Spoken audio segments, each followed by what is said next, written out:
Coucou, j'espère que vous allez bien. Aujourd'hui, je vous montre la chambre. Alors ça, c'est provisoire parce que je vais tout vous expliquer. Donc là, ça y est, on a la cuisinière à bois. Là, c'était la porte qui mène dans la maison principale. Donc j'avais prévu ici, alors on le voit pas, mais il y a un linteau ferraillé parce que justement, la mezzanine, elle tombait pile juste au-dessus de la porte, donc j'ai fait un truc costaud pour que ça tienne. Et depuis que c'est ouvert, ça tient, donc c'est nickel. Tac. Alors je vous ai mis en œil de poisson, hein, parce que sinon c'est tellement petit que vous verrez rien. Alors ça c'est provisoire, parce qu'en fait comme on a chacun notre chambre, moi ma chambre ça va être celle du bas. Et bah, là on va faire maintenant la mezzanine. Et j'ai fait donc du coup le placard pour cacher le chauffe-eau. Là, la télé. Là, il va y avoir une partie de dressing. Et là, je viens juste de finir. Tac. La partie étendoir à linge parce que j'avais plus d'endroit pour étendre le linge. Donc, je vais le mettre là en sachant qu'il va y avoir une particularité quand même. Bah déjà, quand j'étendrai le linge, là, va y avoir un rideau. Donc, j'ouvrirai le rideau pour que ça aère mieux.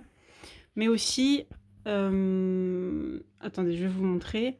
En fait, le fait que ce soit l'extension, quand je chauffe avec la cuisinière à bois, j'ai quand même 2-3 degrés de moins dans l'extension que dans la partie basse là-bas, ce qui est un peu normal, parce que là, là ici, on a les murs extérieurs de la maison, puis par exemple là, j'ai rajouté un peu d'isolant, mais oh bah, on sent que ça fait quand même pas partie de la maison et que ça chauffe pas pareil. Donc du coup, ce qu'on a vu, on a essayé de chercher des solutions et on va essayer de chercher des solutions bah, sans énergie, c'est-à-dire qu'ils puissent fonctionner passivement. Et on a trouvé un truc. Donc en fait, l'idée, ça serait de de créer en fait un système de récupérateur de chaleur. Donc en fait, tu as un premier tuyau qui lui contient les fumées. Et en fait, nous on vient avec un deuxième tuyau plus gros ici. Avec en partie basse une arrivée d'air et en partie haute, il faut que ce soit fermé. Et après, en fait, avoir un tuyau plus petit qui partirait comme ça. Il faut que j'évite de me brûler. Donc un tuyau plus petit, du coup, qui viendrait en haut de ce tuyau qui récupérerait l'air chaud, qui viendrait comme ça, qui traverserait le mur. Du coup, après, avec un tuyau souple, ah, faut que je rallume. Tac, j'arriverai par ici, je traverse le placard et je mettrai une bouche ici. Alors, ce que j'essaye de faire, c'est il faut qu'au de niveau, par exemple, si je perce le mur là, que après je suis en niveau montant, parce que l'air chaud monte, donc le but, ça serait que ça arrive ici, et je n'aurai normalement pas besoin de ventilo. Je ne sais pas si ça va marcher, mais on va essayer de faire ça. Alors on a vu ce système-là à 300 balles, je sais plus, je crois que c'est matériaux naturels, c'est hors de prix, donc en fait on va le faire nous-mêmes, puisque en plus il me reste une chute de tuyaux comme ça, du coup j'aurais juste un gros tuyau à acheter, de quoi faire les espèces de rondelles en haut et en bas là, et un bout de tuyau 80 là qui est très courant maintenant avec les poils à granulés, c'est du 80, donc on va faire ça nous-mêmes parce que 300 balles c'est pas possible. Donc voilà, mais avant de faire ça, parce que ça se trouve je n'aurais pas besoin de faire ça, j'ai aussi un autre souci. Bon, regardez pas l'état de la maison, c'est le bazar, hein. Tant qu'on n'a pas les deux chambres, c'est le bazar. Donc là, c'est la mezzanine. Donc ce qu'on avait essayé de faire, donc j'ai commencé à démonter déjà le bout là-bas, c'est de couper en fait là, avec des rideaux pour que la chaleur ne monte pas moins là-haut dans la mezzanine quand on dormait là-haut. Le problème, c'est que ça marche la première heure. C'est vrai que la chaleur rentre pas tout de suite, mais au bout d'une heure et demie, en fait, la chaleur elle est là-haut et c'est mort quoi. On avait trop chaud. Donc ça ne marchait pas. Donc les rideaux, de toute manière, je vais les utiliser pour pour la chambre, là, pour le placard que je vous ai dit, et puis pour mettre au niveau des murs. Et ici, en fait, je vais totalement fermer. Donc je vais fermer, je vais faire un mur, du coup, un lambris de part et d'autre, avec au milieu 5 cm de laine de bois, pareil, pour éviter que ça... Pour essayer de contenir la chaleur et que ça fasse qu'il fasse pas trop chaud là-haut. J'espère que ça va plus ou moins marcher. On va également, je sais pas si on voit, non on voit pas. Voici, attendez, j'ai pas envie de monter, je suis en claquette. Donc là on a le Velux et non, on voit pas. Bah là il y a une petite fenêtre, exactement la même que celle-ci. Et on va la enfin là pour l'instant c'est juste une vitre en fait, donc on va la transformer en petite fenêtre ouvrante pour pouvoir aérer plus facilement là-haut, parce que dès que s'il fait trop chaud en plein hiver, on ouvre le Velux, mais parfois il pleut et je peux pas vraiment ouvrir le Velux parce que tout de suite l'eau rentre, il est vraiment très très plat on va dire. Et après parfois il y a beaucoup de vent. Donc en fait je me suis retrouvée une fois à l'avoir juste entrouvert, je me dis bah c'est bon, il y a un petit peu de vent, et d'un coup une grosse rafale, le Velux qui fait fouah, et qui j'ai peur qu'il enfin pas qu'il se décroche, mais sur le moment que ça l'abîme quoi forcément. Donc du coup voilà, la solution ça sera de transformer cette petite fenêtre qui est là-haut, enfin cette vitre qui est là-haut en petite fenêtre, donc on a l'équivalent en fait de l'autre côté de la maison. Donc on en est là. Après. Attendez, hop. Donc après, et bien là, les prochains projets de toute manière, ça va être l'eau. Et on n'arrête pas de changer d'avis.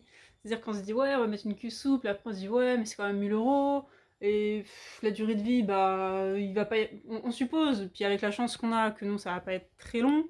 Il va y avoir une branche qui va tomber dessus, on est quand même très arboré. J'ai pas non plus envie d'abattre je sais pas combien d'arbres pour mettre une cuve souple qui en plus je trouve moche. Donc on se dit ouais bon bah du coup on va mettre une cuve plastique, mais du coup les plastiques, le prix laisse tomber, ça a explosé, ça a doublé voire triplé depuis que moi je me suis installée au début.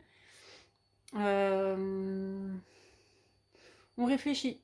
On réfléchit. En béton, ça nous demanderait beaucoup de temps et de travail.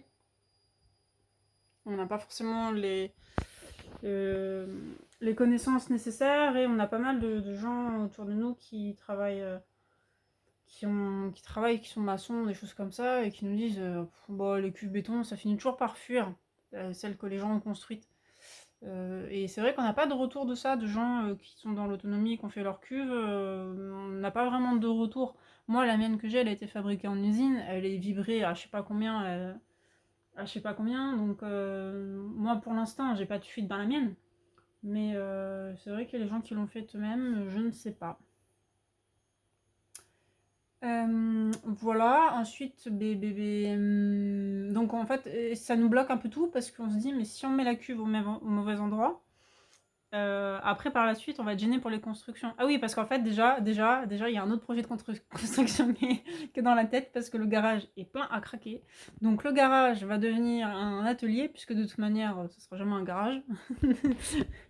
Et on va refaire un abri qui sera une sorte de abri hangar, voilà, un abri plus haut et plus long. Parce qu'en fait, je me suis fait avoir.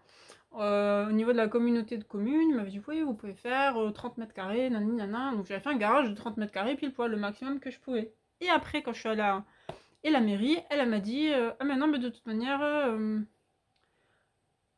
comment dire, c'est pas la même surface.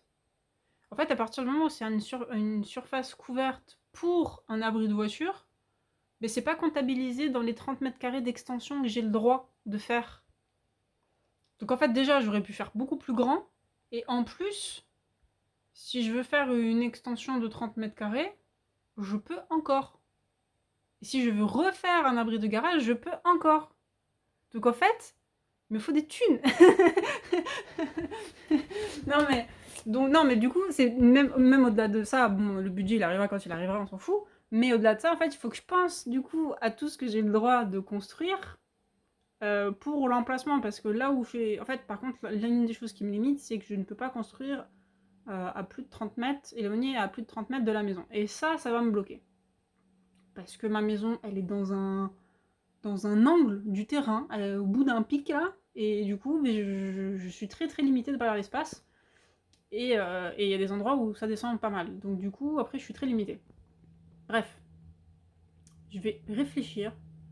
Je pense que de toute manière, autour de la maison, à part là où il y a le potager, là où c'était prévu qu'on mette le potager, je pense que partout ailleurs, il y aura des bâtiments, de toute manière, à terme. Ça, c'est sûr. Je me connais, c'est mort, je suis partie dans... Je colonise. Et parce que c'est jamais assez, en fait. Donc, bon, voilà, après, ça se fait au fil du temps. Moi, je suis pas pressée, je suis pas là, dans la course, là. Je sais pas si vous voyez, mais c'est vrai qu'il y a quand même beaucoup de chaînes sur l'autonomie. Ça prend des proportions de dingue. Il y en a, tout le monde se lance là-dedans, tout le monde fait sa chaîne, tout le monde fait plein de choses. Donc, bon, après moi, vous savez, YouTube, c'est pas ma passion, donc bon, c'est juste un journal de bord, donc c'est pas grave. Mais quand même, prévoyez vraiment beaucoup d'extensions dans votre projet parce que ça va super vite. En fait, le moindre truc, voilà, le motoculteur, tout de suite, c'est 5 mètres carrés de prix, quoi, dans un garage. Et ben voilà, après, t'as plus de place pour pas grand-chose. Enfin, tout prend... Il y a plein de choses, voilà. Il y a plein de choses. Ben c'est tout. Écoutez, moi je vous fais des gros bisous. Et puis je vous dis à la prochaine.